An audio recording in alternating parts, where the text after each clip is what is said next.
John Carter had spent the last month away from his ranch, something he rarely did. His father had fallen ill, and John had rushed to the city to care for him, leaving his land in the hands of a trusted friend who promised to check on it occasionally. His family had owned this ranch for 3 generations, passed down from his grandfather to his father and now to him. It wasn't just a piece of property. It was his home, his livelihood, and the place where he had poured years of blood, sweat, and sacrifice. But as he drove down the familiar dirt road leading back to his property, something felt off. At first, it was just a strange sight on the horizon, a cluster of bright red and yellow colors that didn't belong there. Then, as he got closer, his heart stopped. Right on the edge of his land, standing tall and proud like a monument to greed, was a gas station. John slammed on the brakes, sending a cloud of dust swirling around his truck. He sat frozen, gripping the steering wheel so tightly his knuckles turned white. He must be hallucinating.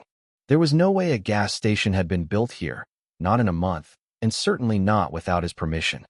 And yet, there it was, fresh pavement, shiny new gas pumps, and a small convenience store with a bright neon sign that read, Linda's Quick Stop.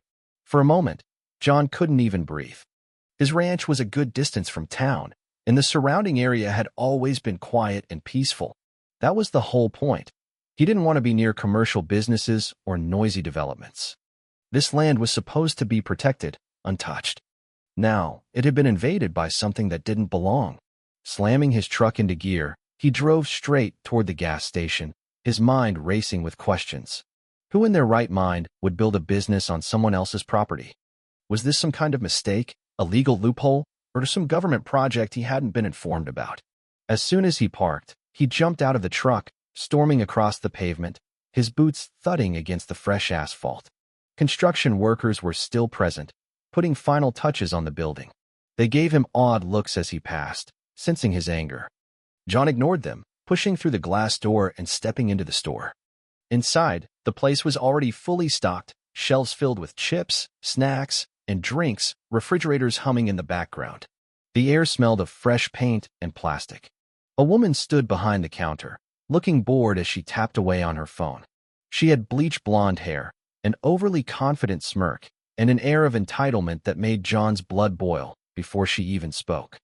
He didn't need an introduction. He had dealt with enough people like her in his life to recognize the type immediately. "Can I help you?" she asked in a condescending tone, barely looking up from her screen. John took a deep breath, forcing himself to stay calm. "Yeah, you can help me by explaining what the hell this is doing on my land." Now she looked up, her eyes squinting as if she were only now noticing him. Then she rolled them dramatically, letting out a scoff. "Oh, you must be the guy who used to own this place." His jaw clenched. "Used to?" "Yeah," she said casually, setting her phone down and folding her arms. "This land belongs to me now. I bought it fair and square. So, if you're here to complain, you might want to take it up with the county records office." John's mind reeled. Bought it? That was impossible. He had never sold his land, never even considered it. This was a scam, some kind of mistake. "You didn't buy anything," he said firmly, stepping closer.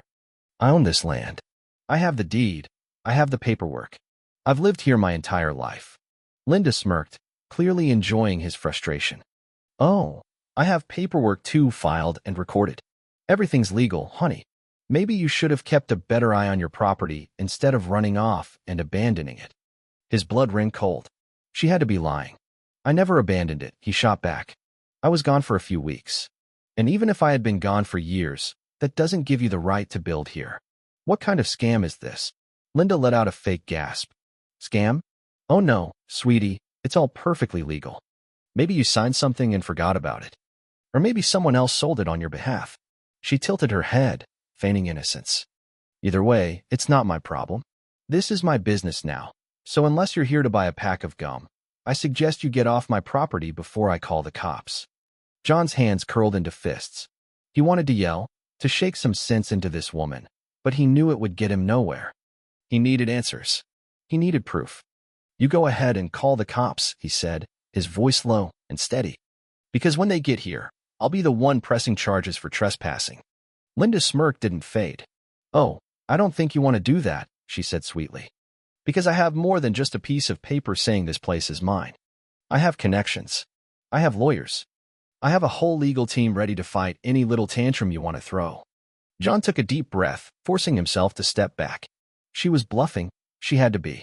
But it didn't matter whether it was fraud, corruption, or some legal loophole. He was going to get to the bottom of it. Without another word, he turned on his heel and walked out, heading straight to his truck. His mind was racing. He needed to get to the county records office. He needed to see exactly what was going on, because one thing was certain: Linda had messed with the wrong man. John stormed into the county records office the next morning, his mind set on one thing: proving that Linda was a liar. He had barely slept the night before, his head filled with questions, his heart pounding with anger. Someone had either made a colossal mistake, or this was the most brazen case of fraud he had ever encountered. The records office was a small, stuffy building, its walls lined with aging file cabinets and faded documents stacked in piles on various desks. The scent of stale coffee lingered in the air, mixing with the mustiness of old paper. A woman in her 60s sat behind the front desk, her reading glasses perched on the end of her nose as she slowly typed on an outdated computer. John leaned over the counter, trying to keep his voice steady. I need to see the deed to my property, the Carter Ranch. It should be in my name, John Carter. The woman glanced up, unimpressed by his urgency. Name of the property? She asked, her fingers continuing to tap lazily on the keyboard. Carter Ranch, he repeated through clenched teeth. She sighed, adjusting her glasses before clicking a few buttons. One moment. Seconds stretched into minutes as John's patience thinned, his foot tapping anxiously on the tiled floor. Finally, the woman's expression shifted, her brow furrowing as she squinted at the screen. Well, this is odd, she muttered. John's stomach twisted. What? It looks like your property was transferred last month. His hands gripped the counter. Transferred to who? She squinted at the screen, scrolling through the digital file. Linda Matthews. Says here it was a legal transfer, fully processed. John could barely hear past the roaring in his ears. That's impossible. I never sold my land. I never signed anything. The woman clicked again, pulling up another window. The transfer deed is right here. It has a signature on it. His stomach lurched. Whose signature? She turned the monitor slightly, letting him see. His own name was there, John Carter, written in black ink at the bottom of the scanned document. John recoiled as if he had been punched in the gut. That's fake, he said immediately. I didn't sign that. The woman looked skeptical. It's right here on the record. I don't care what's on the record, John snapped. That is not my signature. Someone forged it. The woman sighed, clearly not used to dealing with situations like this. You'll have to take it up with a lawyer. If you believe there was fraud, you need to file a dispute with the property board. John ran a hand through his hair, trying to keep himself from shouting. Who processed the transfer? She scrolled again. It was reviewed and finalized by one of our county clerks, a Mr. Roger Stone. John had never heard of him, but it didn't matter. He had his lead. Where can I find him? The woman hesitated.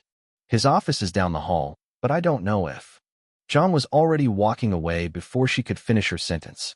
Roger Stone's office was a mess. Stacks of papers covered every inch of his desk, and the smell of cheap aftershave clung to the air. The man himself was balding, overweight, and sweating slightly despite the cool air conditioning.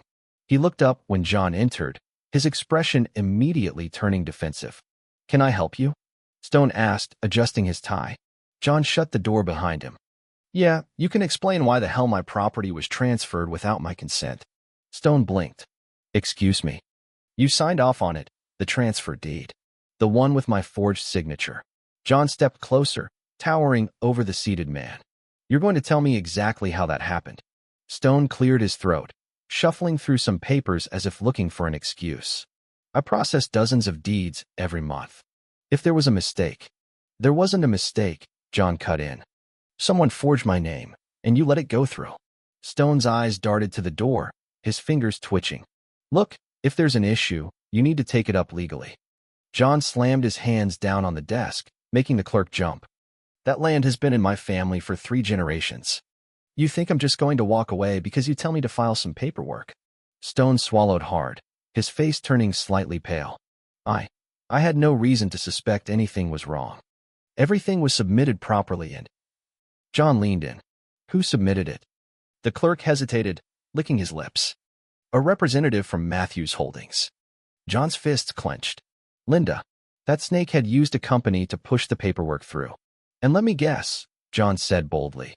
She paid you a little extra to look the other way. Stone's mouth opened, then closed. He didn't deny it. John let out a slow breath. You do realize this is fraud, right? That you helped someone steal property? Stone wiped his forehead. I didn't know for sure. The man flinched as John's hands curled into fists again.